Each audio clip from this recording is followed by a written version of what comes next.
Iran has produced enough highly enriched uranium.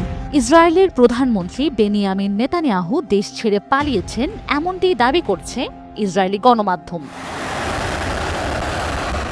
Hebrew সংবাদ মাধ্যম channel 12 জানায়, শুক্রবার ভোরে ইরানের একাধিক শহরে সামরিক হামলা চালায় ইসরায়েল।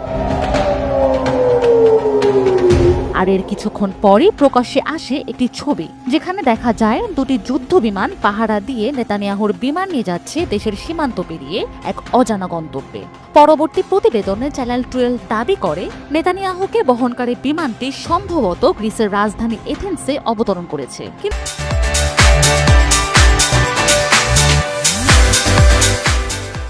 কিন্তু প্রশ্ন উঠেছে, ইসরায়েলের এই সামরিক অভিযানের নেতৃত্ব যিনি দিলেন, সেই প্রধানমন্ত্রী হঠাৎ করেই কেন দেশ ছেড়ে চলে গেলেন?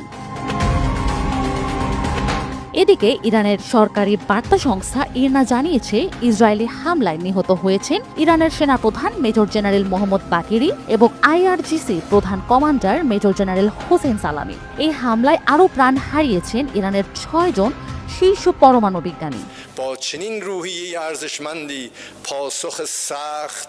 এই ঘটনার জবাবে ইরান হুঁশিয়ারি দেয়, এর চরম প্রতিশোধ হবে।